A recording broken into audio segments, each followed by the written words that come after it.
Hey there. I had some people asking me what my game of the year was, and the more I thought on it, the more I thought, that'd make a great video. So, I hope you guys enjoy, and Happy New Year!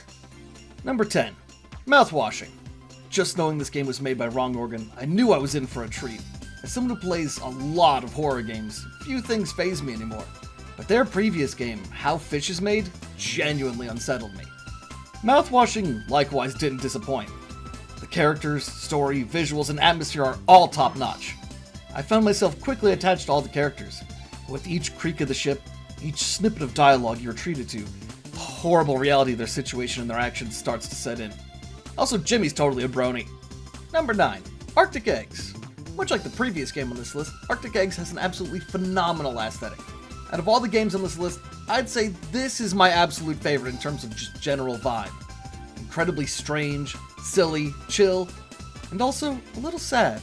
The emotions I feel playing this game are all over the place in the best way. Between the NPC's goofy nonsense they spout to the sudden philosophical waxing, I was always curious to know what they'd say next. And all this is happening between you trying to cook eggs on a self-heating frying pan in an incredibly simple and incredibly fun gameplay loop. Number 8. Elin. Sequel to the 17-year-old Japanese indie game Alona, known for being incredibly in-depth and insane, Elin delivers on all fronts. This game is still in early access, but the amount of content already available is staggering. You want to farm like it's Stardew Valley? You got it! You want to run a city like something like a RimWorld colony? It's a slightly more simple version, but it's there. You want to explore dungeons and adventure?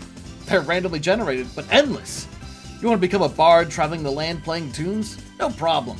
All of this, as well as near daily updates and mod support.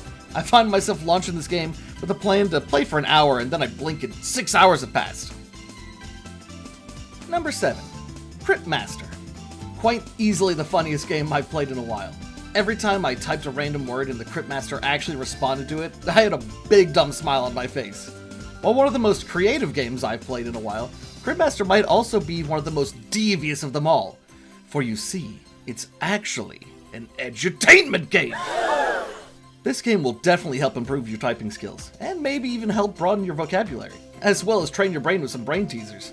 It takes a very talented team to make a game about typing, and make it so fun and charming. Once you've had a couple chats with the Cryptmaster, you're going to want to do everything you can to hear some more from him. Number 6. Delusion. Someone did it. They made an open-world Bethesda-esque game, and it's good! Delusion is a game heavily inspired by Morrowind, and the devs have done an amazing job creating their own colorful, surreal world to explore. I'm a big fan of world building and original settings, so this game appealed to me immediately. The world is incredibly unique with the bright, vibrant colors of the plants and structures, the spooky creatures, or even the sad and also sometimes quite creepy citizens of the world. I found myself getting invested in the story of the various characters you recruit along the way, and doing another playthrough now to see how else things could pan out. Number 5. Anthology of the Killer. Speaking of surreal, Anthology of the Killer is a very goofy, surrealist horror game that tells the story of BB, a zine writer trying to find interesting things to write about and somehow always ends up in incredibly silly horror scenarios. As BB is doing all this, strange murders are plaguing the land as a mysterious figure known only as the Killer is wreaking havoc. Is BB connected to the Killer? Is she the Killer? Maybe she's not connected at all. Or maybe she just needs to call some cute boys on the Dial-A-Boy. I love the writing in the series and immediately grew attached to BB and wanted to see her story.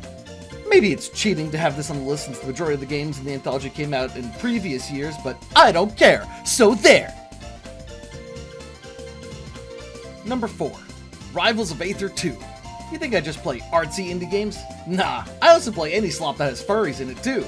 That being said, Rivals of Aether 2 is far from slop. Rivals 2 is a platform fighter, or as most call it, a Smash Bros. Clone. And to be honest guys, this is my favorite platform fighter ever. I'm a big fan of the genre and have played just about all of them, and none have really stuck with me as much as this game has. The controls are quick and responsive, the graphics are great, the music is fantastic, the voice acting lovely, the characters charming, and the netcode is incredible.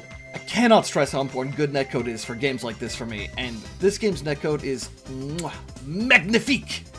The game doesn't have a story mode in it yet, but I'm eagerly awaiting it, as I'm actually a big fan of the story of the Rivals universe and can't wait to see what happens next.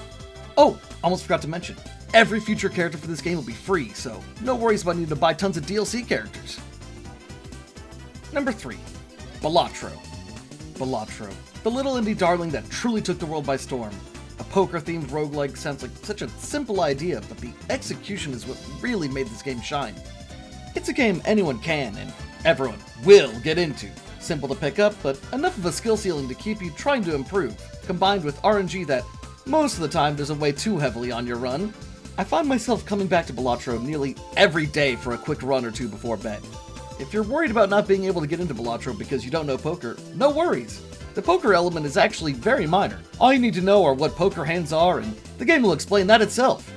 Anyway, I just wanted to say, I beat Blackdeck on Gold Stake back before they nerfed it.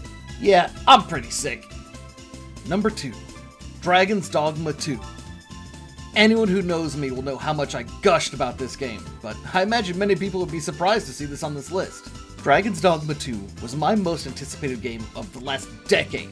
I adore Dragon's Dogma 1 and have played through it and Dark Arisen multiple times, so I was very excited about this release. Is the game perfect? Far from it. Is it still a good game? Oh, it's on this list for a reason. The feeling of landing those big heavy blows on a charging Minotaur and sending it flying brings me back to being a kid playing video games for the very first time again. The world is beautiful as well. I found myself constantly stopping to take in the scenery and just admire the world they crafted. It very much feels like a game where you get out of it what you put into it, and I put over 150 hours into it for my first playthrough alone. And when I got to the true ending, I cried harder than I have at any video game in the last decade. Please give us DLC, Capcom! Please, I beg you! Please! Now, before we get to my number 1, I thought I'd shout out a couple runner-ups. Funeralopolis, a beautiful short free horror game about a hole in a wall. Crow Country, the perfect throwback to the old-school Resident Evil games. Dr. Robotnik's Ring Racers, an incredibly difficult but rewarding kart racer with a massive community. Thank goodness you're here. The most British game ever made. Incredibly funny. Helldivers 2. Slay endless hordes of robots and giant bugs. What's not to like? Marvel Rivals. What can I say? It's just a really solid multiplayer experience. Dale and Dawson Stationery Supplies. It's Among Us, but instead of killing people, you try not to do your job. And now, finally, number 1. UFO 50. UFO 50 is absolutely insane. The amount of content in this game is frankly unbelievable, but not just that, it's good content. 50 games of various sizes and genres, this game gives the feeling of being a kid and stumbling upon an old game collection from your parents' garage. Some games aren't going to be for everyone. Personally, I can't stand Paint Chase, but for every one game that doesn't grab me, I find 10 more that blow me away. Personally, I'm addicted to Party House and Pin Golf. I would play full games of just those two fully fleshed out, please. I need more Party House and Pin Golf. I beg you! I actually don't want to talk too much about the various games in this pack because I think a large chunk of the fun in this game is finding out what the next game is even going to be. I'd be looking through the games and be like, oh, this is definitely going to be some sort of platformer, right? Only to launch and find out it's something akin to an RTS. Well, that's my Game of the Year list for 2024. There were so many amazing games this year, it was hard to choose. You can find a link to every single game down in the description. So, what about you, though? What was your Game of the Year? Thanks for watching. If you love content like this, make sure to subscribe to Kashi Cakes for more and smash that thumbs up button. Oh, Papa, thank you for the plug.